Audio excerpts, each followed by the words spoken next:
Monggo Latifah. Oke, sebelumnya selamat siang untuk teman-teman dan juga Pak Syarif. Perkenalin, di sini eh, kita dari kelompok 3, terdiri dari 2 orang, saya sendiri Latifah dan juga teman saya Ica. Nah, di sini kami membahas tentang mazhab dan juga urdu. Oke, boleh di next. Materi yang pertama ini tentang mazhab Maliki dan juga Syafi'i dalam fleksibilitas dalam budaya lokal. Next. Boleh di next. Nah, latar belakang kenapa mengambil itu dikarenakan di sini tuh Islam sendiri itu merupakan agama yang memiliki ajaran yang universal dan juga fleksibel sehingga dapat diterapkan di berbagai tempat dan dalam beragam kondisi sosial dan budaya. Nah, salah satu faktor yang mendukung yakni fleksibilitas Islam adalah keberagaman mazhab fikih yang memiliki pendekatan berbeda dalam memahami dan menetapkan hukum Islam sesuai dengan kondisi masyarakat setempat. Nah, meskipun demikian, fleksibilitas ini tuh bukan berarti menerima segala bentuk budaya tanpa syarat. Nah, mazhab Maliki dan Syafi'i ini tetap memiliki batasan, yakni budaya yang diterima itu tidak boleh bertentangan dengan ajaran dasar Islam. Oleh karena itu, kajian mengenai uh, fleksibilitas kedua mazhab ini dalam budaya lokal itu menjadi penting untuk memahami bagaimana Islam itu dapat berdampingan dengan tradisi tanpa kehilangan nilai-nilai yang fundamentalnya. Oke, boleh di next. Nah, di sini akan dijelaskan tentang karakteristik mazhab Maliki dan mazhab Syafi'i dalam menyikapi budaya lokal. Yang pertama kita akan membahas dulu tentang mazhab Maliki. Nah, kalau misalnya mazhab Maliki itu cenderung lebih terbuka terhadap budaya lokal karena menjadikan urf. Nah, urf ini yang dimaksud adalah adat atau kebiasaan masyarakat setempat itu sebagai salah satu sumber hukum Islam. Nah, pendekatan ini itu didasarkan pada keyakinan bahwa kebiasaan masyarakat Madinah di masa Rasulullah adalah uh, bagian dari hukum yang dapat dijadikan pedoman. Oleh karena itu, dalam mazhab Maliki, tradisi yang telah melekat dalam suatu masyarakat itu dapat diterima selama tidak bertentangan dengan prinsip dasar Islam. Selanjutnya, di sini tentang karakteristik dari mazhab Syafi'i. Kalau misalnya mazhab Syafi'i ini memiliki pendekatan yang lebih tekstual dalam menetapkan hukum dengan menekankan dalil dari Al-Quran dan juga hadis sebagai sumber utama. Namun, mazhab Syafi'i ini tetap mengakui adat istiadat setempat sebagai bagian dari hukum Islam, asalkan adat tersebut bersifat umum, memberikan manfaat, dan tidak bertentangan dengan syariat. Oke, boleh di next. Nah, di sini tuh tentang fleksibilitas mazhab Maliki dan Syafi'i dalam pernikahan yang sering terjadi di masyarakat. Yang pertama itu tentang tradisi masyarakat dalam hal wali pernikahan. Nah, kalau misalnya menurut mazhab Maliki, untuk wali pernikahan ini, mazhab Maliki itu berpandangan yang lebih fleksibel dalam hal wali pernikahan dibandingkan dengan mazhab Syafi'i. Nah, kalau menurut mazhab Maliki, seorang wanita yang telah dewasa dan juga berakal itu boleh menikahkan dirinya sendiri tanpa persetujuan wali, selama pernikahan tersebut dilakukan dengan calon suami yang sekufu. Nah, sekufu yang dimaksud itu adalah setara dalam hal status sosial dan juga agama, serta tidak menimbulkan mudarat. Terus selain itu juga, jika dalam suatu adat masyarakat, peran wali itu tidak terlalu ditekankan atau wali itu enggan menikahkan tanpa alasannya kuat. Hakim atau pemimpin komunitas itu dapat menggantikan peran wali dalam mazhab Maliki ini. Terus juga berangkat dari kaidah bahwa al-sultan waliyu man la waliyullahu, yakni pemimpin adalah wali bagi orang yang tidak memiliki wali. Terus tradisi ini itu banyak diterapkan di Afrika Utara dan juga beberapa daerah yang mengikuti mazhab Maliki, di mana hakim atau otoritas agama itu sering mengambil peran sebagai wali dalam kondisi tertentu. Berbeda halnya dengan mazhab Syafi'i. Kalau misalnya mazhab Syafi'i itu berpandangan lebih ketat akan hal wali pernikahan. Kalau misalnya mazhab Syafi'i itu Wali itu merupakan salah satu rukun pernikahan yang harus ada, dan tanpa wali, pernikahan itu dianggap tidak sah. Seorang wanita itu tidak diperbolehkan menikahkan dirinya sendiri jika perempuan itu berlangsung tanpa wali, maka pernikahan tersebut dianggap batal dan harus diulang dengan wali yang sah. Terus dalam urutan wali nikah, menurut mazhab Syafi'i itu, wali yang berhak menikahkan wanita adalah yang pertama itu ada ayah. Kemudian kalau misalnya nggak pakai ayah itu jadi kakek dari pihak ayah. Kemudian urutannya kalau nggak gitu adalah saudara laki-laki kandung. Terus kemudian saudara laki-laki seayah, terus kemudian baru ke paman, dan seterusnya sesuai garis keturunan laki-laki. Jadi yang bisa menikahkan tuh hanya dari garis keturunan laki-laki. Jika semua wali tidak ada atau menolak tanpa alasannya jelas, maka hakim berhak bertindak sebagai wali. Jadi hakim bisa menjadi wali ketika tidak ada wali dari kandung itu tadi. Terus masyarakat yang mayoritas bermadzhab Syafi'i ini biasanya itu ada di Indonesia dan sebagian besar di Asia Tenggara. Oleh aturan ini tuh bisa ditetapkan lebih ketat. Oleh karena itu, dalam tradisi pernikahan di Indonesia, wali nikah itu hampir selalu berasal dari pihak keluarga. Terutama biasanya itu ayah, kalau nggak gitu saudara laki-laki. Oke, boleh selanjutnya adalah ketentuan mas kawin. Mas kawin ini biasanya kalau di pernikahan disebut dengan mahar. Nah, mahar menurut pandangan Imam Malik atau mazhab Maliki memiliki pandangan yang lebih fleksibel dalam penentuan mahar. Nah, menurut mazhab Maliki, mahar itu bukan merupakan syarat syah pernikahan, tetapi hanya sebagai kewajiban suami kepada istri setelah akad nikah. Jika dalam akad itu tidak disebutkan mahar, maka pernikahan itu tetap sah. Dan mahar akan mengikuti mahar mitsil. Mahar mitsil adalah mahar yang sesuai dengan kebiasaan keluarga atau masyarakat istri.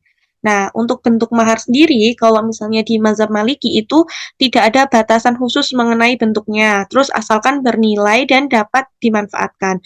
Mahar sendiri itu bisa berupa uang, emas, perak, barang berharga, atau sesuatu yang memiliki manfaat seperti jasa mengajarkan ilmu atau keterampilan. Terus juga untuk jumlahnya sendiri, mahar menurut mazhab Maliki itu tidak ada ketentuan minimal ataupun maksimal, tetapi dianjurkan untuk tidak memberatkan pihak suami. Terus jika mahar tidak disebutkan saat akad, itu tetap sah. Mahar tetap wajib diberikan berdasarkan mahar mitsil, yaitu mahar yang umum diberikan dalam keluarga atau masyarakat istri. Nah, beda dengan mazhab Syafi'i. Kalau misalnya menurut mazhab Syafi'i, mahar adalah syarat wajib dalam pernikahan, tapi bukan rukun pernikahan. Artinya, akad nikah itu tetap sah, meskipun mahar belum disebutkan, tetapi suami itu tetap wajib memberikan mahar setelahnya. Nah, untuk bentuknya sendiri, menurut mazhab Syafi'i, mahar harus berupa sesuatu yang berharga dan memiliki nilai menurut syariat, seperti uang, emas, perak, dan juga barang berharga atau jasa yang disepakati, seperti mengajarkan Al-Quran. Namun, benda yang tidak memiliki manfaat atau tidak berharga dalam pandangan umum tidak dapat dijadikan mahar. Terus kemudian untuk jumlahnya sendiri, itu tidak ada batas minimum ataupun maksimal, tetapi dianjurkan untuk tidak berlebihan agar tidak memberatkan calon suami. Nah, kalau misalnya menurut mazhab Syafi'i, jika mahar tidak disebutkan saat akad, maka istri berhak atas mahar mitsil, yaitu mahar yang sesuai dengan kebiasaan keluarga dan masyarakatnya. Kemudian tentang adat pesta pernikahan. Nah, adat pesta pernikahan menurut mazhab Maliki itu mengakui urf. Urf adalah adat atau kebiasaan masyarakat sebagai salah satu sumber hukum Islam.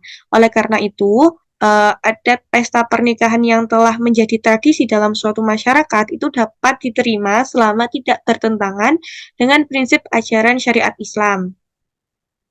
Nah, dalam mazhab Maliki, pesta pernikahan itu dianjurkan sebagai bentuk pengumuman pernikahan agar pernikahan itu tidak dilakukan secara diam-diam atau uh, bisa untuk kayak agar masyarakatnya tuh pada tahu kalau telah ada pernikahan yang dapat kalau misalnya diam-diam itu takutnya menimbulkan fitnah di masyarakat.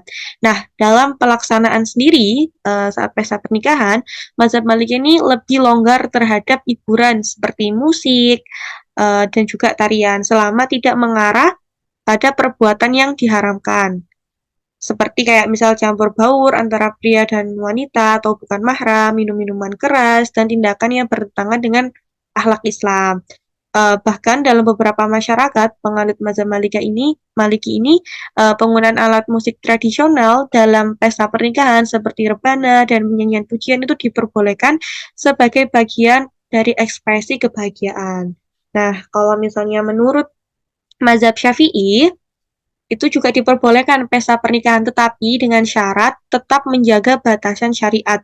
Dalam mazhab Syafi'i itu pesta pernikahan itu dianjurkan untuk mengumumkan pernikahan secara terbuka dan melibatkan walimah. Kayak melibatkan walimah itu seperti kayak jamuan makan. Nah, itu seperti kayak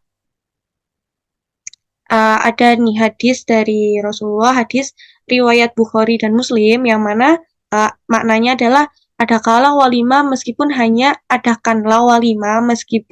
hanya dengan seekor kambing. Nah, namun dalam mazhab Syafi'i itu terdapat ketentuan yang lebih ketat terkait hiburan dalam pesta pernikahan. Seperti kayak penggunaan musik dan nyanyian itu diperbolehkan jika tidak mengandung unsur yang diharamkan, seperti lirik yang mengandung maksiat atau suara perempuan yang tidak menimbulkan fitnah bagi laki-laki yang diperbolehkan dalam pesta pernikahan. Menurut mazhab Syafi'i itu umumnya adalah rebana biasanya sering-sering. Terus juga kalau misalnya mazhab Syafi'i itu um, menekankan bahwa pesta pernikahan tuh harus menghindari kemewahan berlebihan, pemborosan, dan percampuran laki-laki perempuan yang bukan mahramnya. Terus juga kalau misalnya di mazhab Syafi'i itu biasanya seringkali pesta pernikahan itu diiringi dengan pembacaan sholawat, hadroh, dan juga zikir bersama sebagai bentuk syukur dan juga doa untuk pengantin. Yang terakhir ada ketentuan poligami. Nah, ketentuan poligami menurut mazhab Maliki itu poligami itu diperbolehkan dengan syarat suami itu mampu secara finansial dan dapat berlaku adil kepada semua istrinya. Terus kemudian jika seorang suami ini tidak bisa adil atau berpotensi menzalimi salah satu istri, maka poligami tidak dianjurkan atau bahkan bisa dilarang. Terus juga beberapa ulama Maliki juga mempertimbangkan izin istri pertama sebagai faktor sosial meskipun tidak menjadi syarat mutlak dalam hukum Islam. Sedangkan kalau misalnya menurut mazhab Syafi'i, poligami ini diperbolehkan tanpa batasan tambahan selain yang ada dalam Al-Quran dan hadis, yaitu keadilan dan kemampuan finansial suami. Terus juga jika seorang suami khawatir tidak bisa adil, maka lebih baik menikah dengan satu istri saja. Terus juga kalau misalnya mazhab Syafi'i itu tidak mensyaratkan izin istri pertama untuk menikah lagi, tetapi tetap menekankan pentingnya tanggung jawab dan juga kesejahteraan keluarga. Oke, mungkin cukup sekian dari saya. Bisa di next.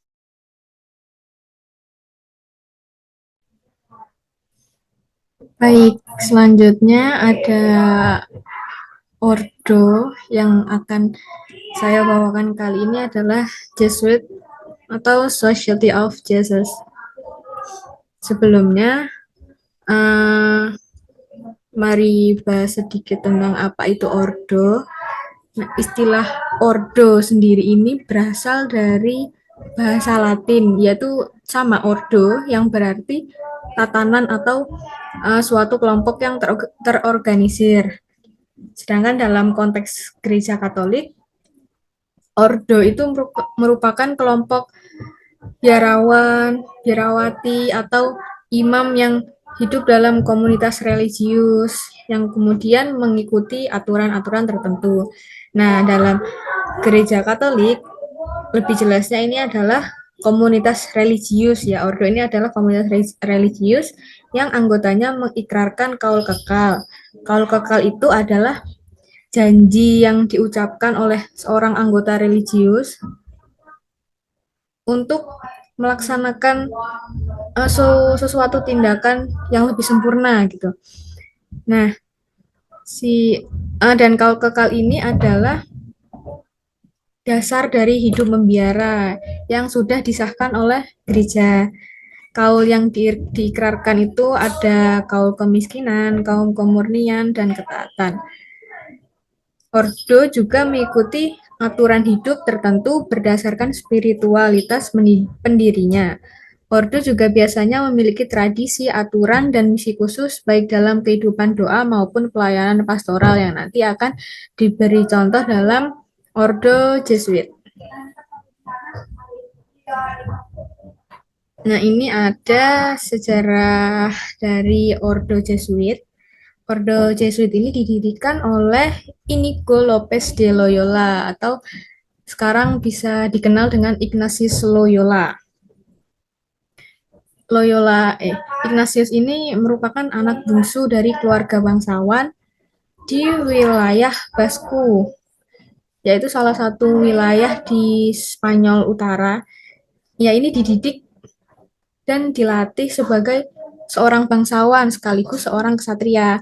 Nah, ketika itu di Eropa pada tahun 1521 sedang ada dalam pertempuran. Nah, si Ignatius ini terlibat dalam pertempuran untuk mempertahankan benteng perbatasan Spanyol di Pamplona dari serangan artileri Prancis.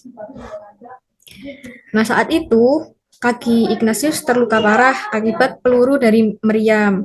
Kemudian ia ditawan oleh pasukan Prancis nih. Tapi karena pasukan Prancis ini kagum sama keberanian dan semangat dari Ignatius, pasukan Prancis ini akhirnya malah memandunya untuk menyusuri wilayah Prancis sampai Loyola, ke daerah asal Ignatius, ke daerah kelahiran Ignatius. Kemudian ketika masa penyembuhan yang panjang itu, Ignatius mulai membaca beberapa buku-buku religius. Dan lewat buku-buku ini, pertobatan religius dari Ignatius dimulai. Karena Ignatius mulai hidup dengan buku-buku religius tadi, ia mulai akrab dengan hidup doa, kemudian mati raga, dan juga aksi karitatif serta membaktikan dirinya kepada Tuhan. Nah, kemudian ia pun memutuskan untuk menempuh studi lanjut untuk menjadi seorang imam yang ia tempuh di Paris. Sebagai mahasiswa di Paris, di pasca sarjana, kalau nggak salah, Ignatius ini cukup memikat teman-temannya dalam lingkar persahabatan. Mereka ini teman-teman Ignatius dan Ignatius sendiri terlibat cukup aktif dalam hidup doa dan olah rohani bersama latihan rohani yang dikembangkan oleh Ignatius ketika masa penyembuhan panjang tadi. Kemudian mereka berkumpul di kapel di Bukit Montmartre pada tahun 1534 ini, yang mengucapkan ikrar untuk terus menjaga pertemanan dan juga mulainya cikal bakal pendirian Serikat Yesus, yang saat itu tujuannya adalah untuk mengemban pelayanan dan misi di Yerusalem atau pergi kemanapun juga tanpa bertanya dalam menaati perintah Paus. Nah, pada tahun 1537 mereka pergi ke Italia untuk mendapatkan persetujuan dari Paus atas ordo yang akan mereka legalkan ini. Kemudian Paus Paulus III yang saat itu menjabat memberikan mereka persetujuan dan mengizinkan mereka untuk ditahbiskan menjadi pastor dalam gereja Katolik di Venice. Dan pada tahun 1540, Paus Paulus III juga mengesahkan formula institusi Serikat Yesus yang menandai awal resmi berdirinya Serikat Yesus. Yang kebetulan Serikat Yesus ini didirikan bertepatan dengan reformasi Gereja Katolik, yaitu gerakan dalam Gereja Katolik yang ditujukan untuk melawan reformasi Protestan oleh Martin Luther. Nah, di sela-sela sebelum tahun 1540 ini, pada Oktober 1538, Ignatius kembali ke Roma untuk mendapatkan persetujuan Paus atas konstitusi Ordo baru yang ia buat untuk Serikat Yesus, yang kemudian disahkan pada tahun 1554. Konstitusi ini menciptakan organisasi dengan kepemimpinan tunggal, yaitu Ignatius sebagai ketua umum pertama dan menetapkan penyangkalan diri dan ketaatan mutlak kepada Paus dan para pemimpinnya. Kemudian Ignatius juga memiliki moto yang juga menjadi moto utamanya Jesuit, yaitu Ad Maiorem Dei Gloriam, yang berarti demi kemuliaan Tuhan yang lebih besar. Nah, ini ada Jesuit di masa kini. Jesuit pada masa kini merupakan ordo keagamaan terbesar di Gereja Katolik, yang anggotanya lebih dari 20 orang dalam melayani di 112 negara di 6 benua. Pemimpin umum Yesuit yang saat ini itu adalah Pater Arturo Sosa Abascal. Nah, ini ada ciri pelayanan Serikat Yesus itu ada di bidang misi, hak asasi manusia, keadilan sosial, dan pendidikan tinggi yang menjadi ciri yang sangat utama di Serikat Yesus ini, karena kebanyakan para pengajar di dunia pendidikan, terutama orang-orang Katolik itu memiliki gelar SJ, Romo-Romo yang memiliki gelar SJ atau Society of Jesus. Kemudian Serikat Yesus ini menyelenggarakan kolese dan universitas di berbagai negara dan di seluruh dunia seperti Filipina, India, dan Indonesia. Di Amerika sendiri juga punya lebih dari 50 kolese, universitas, dan sekolah menengah. Nah, ini di Indonesia. Dalam pendidikan tinggi, Jesuit mengelola Universitas Sanata Dharma dan Universitas Atmajaya di Yogyakarta, dan anggotanya mengajar di berbagai perguruan tinggi di Indonesia. Kalau di tingkat SMA itu ada De Brito di Jogja, terus ada Loyola di Semarang. Nah, kemudian dalam pelayanan pastoral, Jesuit mengajar agama, membimbing retret, memberi bimbingan rohani, mendirikan pusat riset dan pengembangan di bidang pastoral. Yang mana semua yang dalam pelayanan pastoral ini tetap menyangkut kepada ciri utama mereka, yaitu pendidikan dan intelektualitas yang tinggi. Kemudian dalam bidang sosial kemasyarakatan, sejumlah Jesuit aktif dalam bidang sosial budaya dan kemasyarakatan. Salah satunya adalah Petrus Josephus Zoetmulder yang memiliki pengetahuan mendalam mengenai sastra Jawa. Bahkan ia sudah menyusun 2 jilid kamus bahasa Jawa kuno. Nah, ini ada foto dari Ignatius Loyola. Kemudian ciri pelayanan di Serikat Yesus, yang pertama ada pendidikan dan intelektualitas tinggi yang sejak tadi sudah berulang kali disebutkan. Jesuit ini dikenal sebagai lingkar guru dan cendekiawan dengan banyak universitas dan sekolah-sekolah yang mereka kelola di seluruh dunia dengan memfokuskan pada pendidikan berkualitas tinggi yang dibarengi dengan pemikiran kritis. Kemudian ada spiritualitas Ignatian, ini ada di slide selanjutnya. Kemudian misi dan evangelisasi. Jesuit ini ada selain berfokus pada bidang pendidikan di suatu instansi, mereka juga merupakan misionaris yang menjelajah ke berbagai belahan dunia untuk mewartakan Injil. Nggak hanya mengajar bidang-bidang eksak atau sastra lain-lain, tapi mereka juga tetap pada tujuan awalnya, yaitu mewartakan Injil. Salah satu tokoh terkenal misionaris itu adalah Santo Franciscus Xaverius. Dia adalah misionaris di India, Jepang, dan juga beberapa negara di Asia Tenggara. Kemudian mereka tidak memiliki biara tetap. Nah, karena ordo ini fokus pada pendidikan dan misionaris, Jesuit nggak tinggal di satu biara tetap aja, tapi lebih fleksibel untuk mengikuti misi yang diberikan oleh paus dan gereja. Berbeda dengan ordo monastik seperti Benediktan yang memang cirinya itu adalah hidup membiara. Nah, ini ada spiritualitas Ignatian. Yang pertama, latihan rohani. Latihan rohani ini adalah metode doa dan refleksi yang dikembangkan oleh Ignatius. Latihan ini terdiri dari 4 minggu yang terbagi dari 4 tahapan. 1 minggu pertama itu penyadaran dosa, yaitu mengakui dosa-dosa apa saja yang sudah dilakukan dan menyatakan bahwa umat ini itu membutuhkan kasih Tuhan. Kemudian di minggu kedua itu bisa disebut hidup seperti Yesus, yaitu merenungkan kehidupan, pengajaran, dan panggilan Kristus. Di minggu ketiga ada sengsara dan wafat Yesus, yaitu menghayati penderitaan Yesus. Yang minggu terakhir ada kebangkitan dan pengutusan, yaitu merenungkan bagaimana kebangkitan dan misi kita yang diwariskan oleh Tuhan Yesus ini di dunia.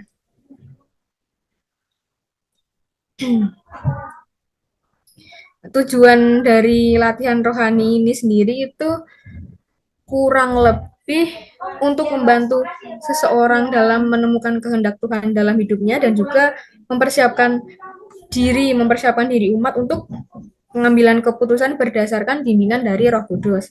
Kemudian yang kedua ada pembedaan roh. Pembedaan roh ini semacam kemampuan untuk membedakan hal mana yang berasal dari Tuhan dan mana yang tidak dalam kehidupan rohani. Seperti ini ada pembedaan roh baik, yaitu bagaimana kita menyadari roh baik yang membawa kedamaian, sukacita, dan dorongan untuk semakin dekat dengan Tuhan, dan bagaimana kita dapat membedakan yang mana itu roh jahat yang membawa kebingungan, kekhawatiran, dan menjauhkan diri dari Tuhan. Kemudian yang ketiga ada melihat Tuhan dalam segala hal. Nah, salah satu ciri khas spiritual Ignatian ini adalah keyakinan bahwa Tuhan hadir dalam segala sesuatu. Misalnya, Tuhan hadir dalam pekerjaan dan aktivitas harian, lalu Tuhan juga hadir dalam hubungan sesama, Tuhan hadir dalam alam dan penciptaan Tuhan. Nah, yang semua ini itu untuk menemukan dan meresapi bagaimana Tuhan hidup dan hadir dalam keseharian. Kemudian ada eksamen, ini doa refleksi harian. Doa ini adalah praktik refleksi harian yang membantu seseorang untuk melihat bagaimana Tuhan ini bekerja dalam kehidupannya. Biasanya ini dilakukan dengan bersyukur, terus memohon Roh Kudus, memohon bimbingan Roh Kudus, kemudian meninjau hari yang telah berlalu, meninjau apa saja yang telah dilalui pada hari ini. Kemudian setelah itu mengakui kesalahan dan melangkah ke depan untuk membuat resolusi untuk hari berikutnya. Nah, eksamen ini membantu umat untuk lebih sadar dalam kehadiran Tuhan dan bertumbuh dalam kehidupan rohani. Sekian dari kelompok kami, ini ada referensi. Saya kembalikan kepada Pak Syarif. Yang pertama terkait dengan fleksibilitas mazhab Syafi'i dan Maliki, Pak Latifah. Nanti bisa dikonfirmasi atau dicari datanya terkait dengan masalah syarat wali bagi pernikahan seorang janda ya. Kalau yang tadi konteks Imam Syafi'i itu mensyaratkan wali tadi itu kan agak ketat, tapi kemudian ketika seorang perempuan sudah menjanda maka nanti ada perbedaan pandangan karena itu terkait dengan secara budaya tentu eh, status seorang janda memiliki satu otoritas yang berbeda dengan ketika seorang gadis yang baru dipinang untuk menjadi eh, apa istri atau lalu mensyaratkan wali nikah. Nah, nanti dicek apakah masih mensyaratkan wali atau sebenarnya janda memiliki otoritas untuk eh, memilih dan tanpa lalu mensyaratkan adanya wali. Nanti ya Mbak Latifah seperti itu. Yang kedua tadi juga terkait dengan wali. Nanti dalam konteks Imam Syafi'i dan dibandingkan dengan Imam Maliki ya, Imam Malik, wali juga dikaitkan dengan harus ada kesamaan iman. Artinya kalau seorang yang misalnya ayahnya atau kakeknya atau siapapun yang akan menjadi wali itu kemudian tidak lagi menjadi seorang muslim, maka ini juga akan ada konsekuensi eh, apa otoritas kewaliannya apakah eh, lalu eh, dicabut atau ada seperti apa, nanti silakan dicek Mbak Latifah ya. Saya kira itu untuk Mbak Latifah. Kemudian untuk Mbak Ica, eh, yang belum nampak di sini dari Ordo Jesuit adalah belum belum terlalu banyak didiskusikan bagaimana pandangan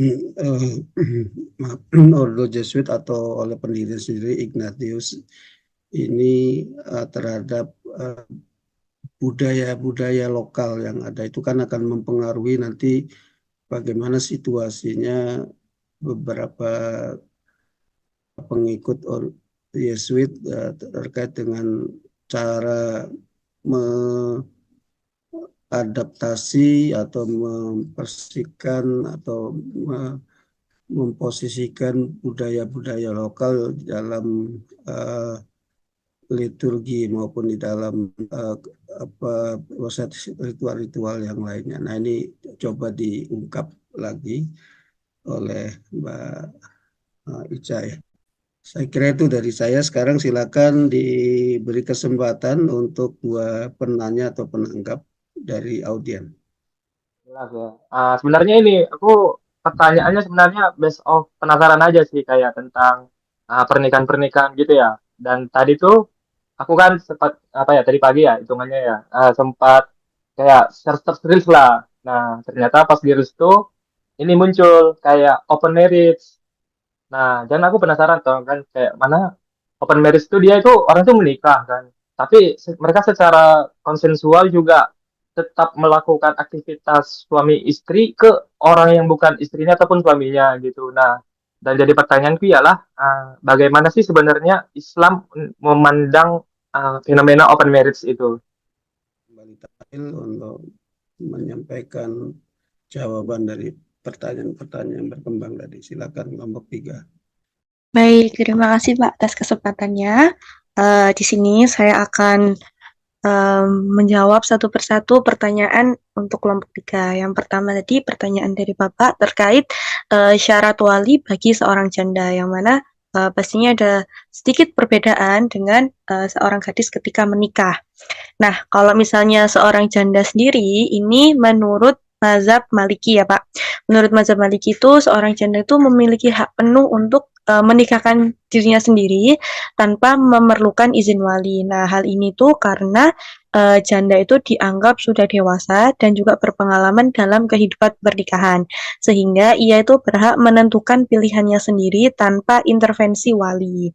Nah, namun jika janda tersebut masih sangat muda atau ada kekhawatiran bahwa keputusannya kurang bijaksana, wali tetap dapat memberikan nasihat dan juga bimbingan.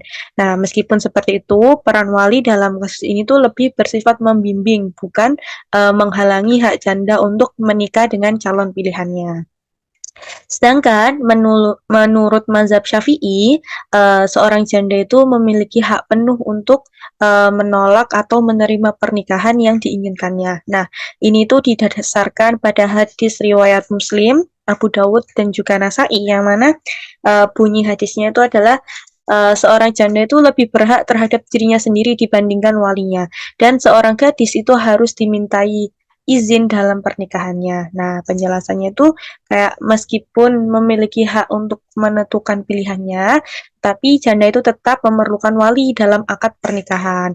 Karena uh, karena kalau misalnya tanpa wali itu pernikahannya tidak sah. Nah, wali ini itu bisa berupa ayah, kakek, atau kerabat laki-laki terdekat. Nah, jika wali menolak menikahkannya tanpa alasan yang sah, hak perwaliannya itu dapat berpindah ke wali hakim. Seperti itu. Terus juga dalam mazhab Syafi'i itu sangat menegaskan kalau misalnya pernikahan itu harus disertai wali. Ketentuan ini tuh bertujuan untuk menjaga keabsahan akad nikah, serta juga melindungi kepentingan dan juga kehormatan perempuan dalam pernikahan. Kemudian pertanyaan kedua tadi tentang status wali yang tidak seiman. Nah, tidak seiman ini dalam mazhab Maliki dan Syafi'i memiliki jawaban masing-masing. Tapi yang jelas keduanya itu menekankan kalau misalnya tidak seiman otomatis tidak bisa menjadi wali. Nah, kalau misalnya dalam mazhab Maliki itu seorang wali nikah itu jelas harus wajib beragama Islam. Nah, jika ayah, kakek, atau kerabat laki-laki terdekat beragama non-muslim, maka mereka tidak dapat menjadi wali dan hak perwaliannya otomatis gugur. Nah, dalam situasi ini, hak perwalian akan berpindah kepada kerabat laki-laki muslim terdekat dalam urutan kewalian, seperti saudara laki-laki seayah, paman dari jalur ayah, atau anggota keluarga lain yang masih memiliki hubungan darah dan beragama Islam.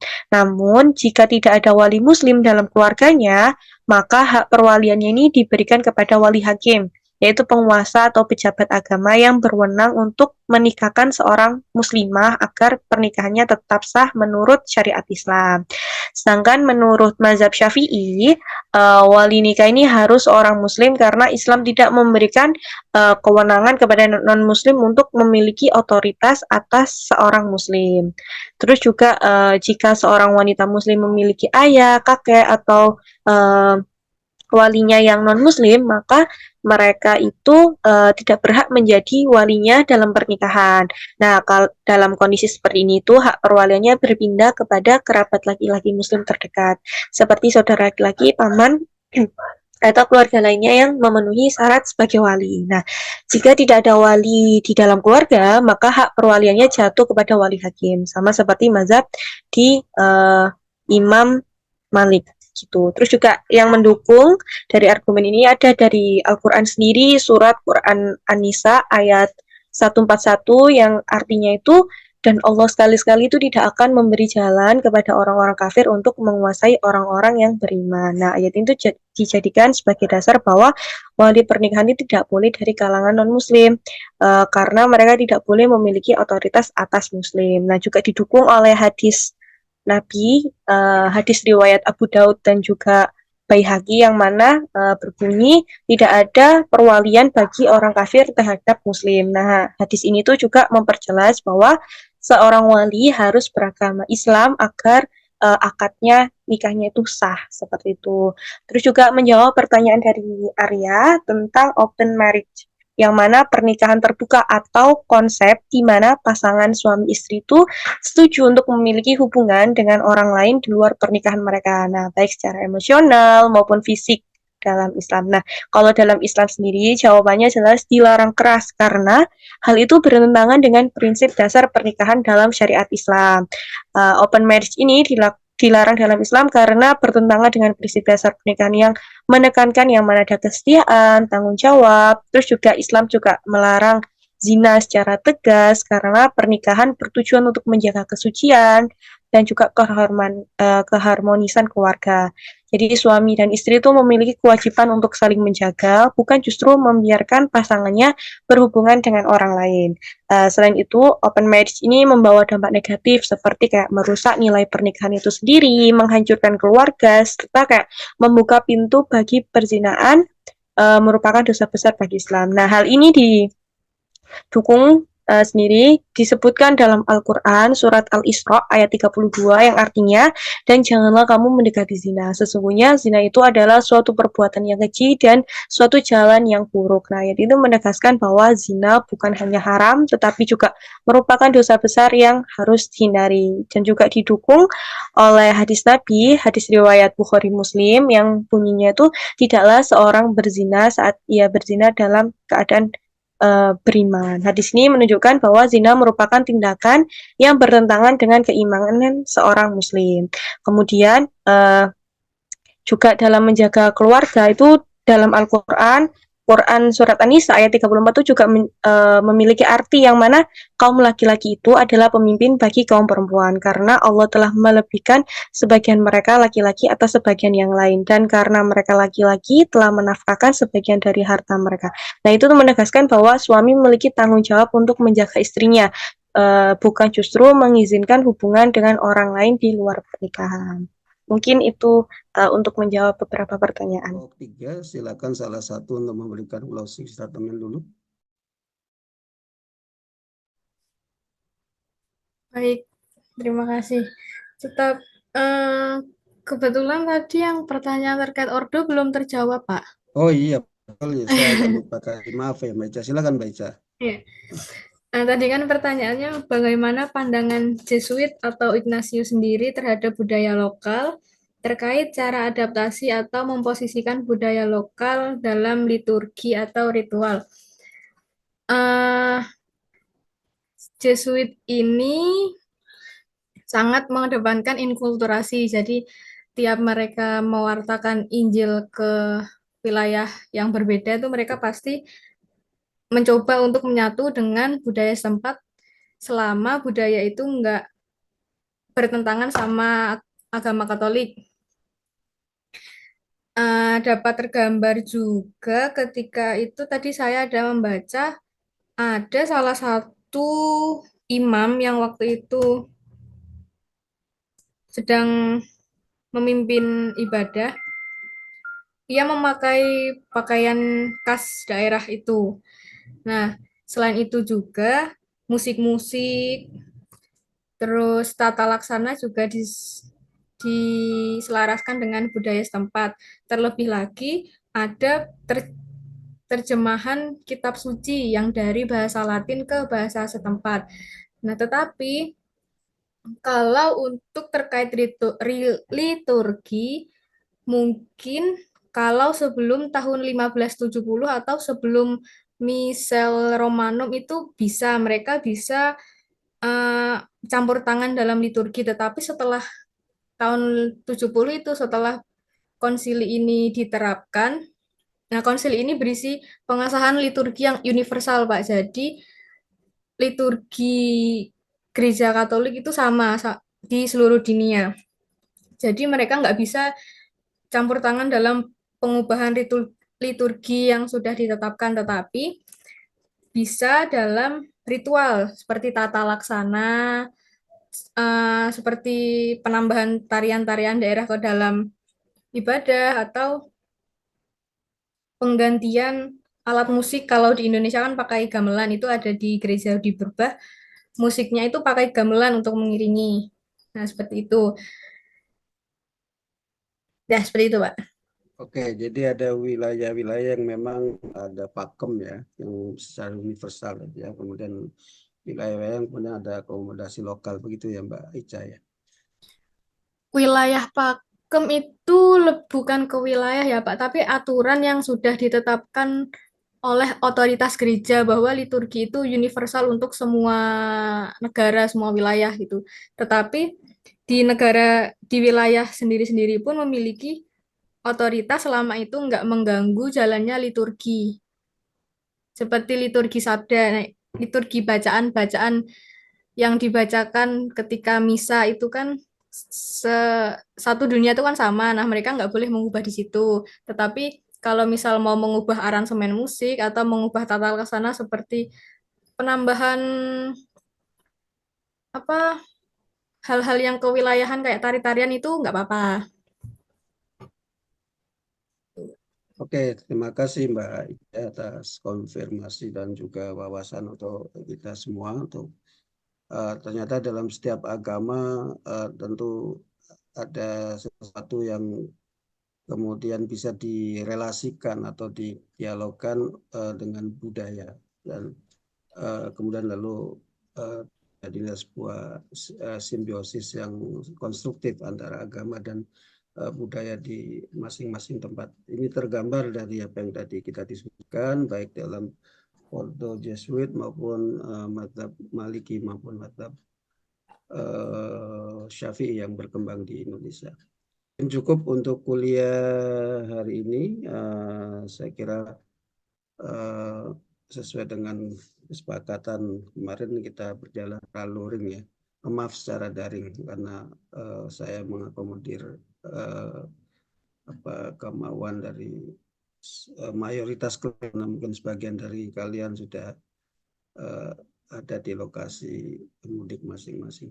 Oke, saya kira cukup. Mari kita akhiri kita dengan bersama-sama membaca hamdalah.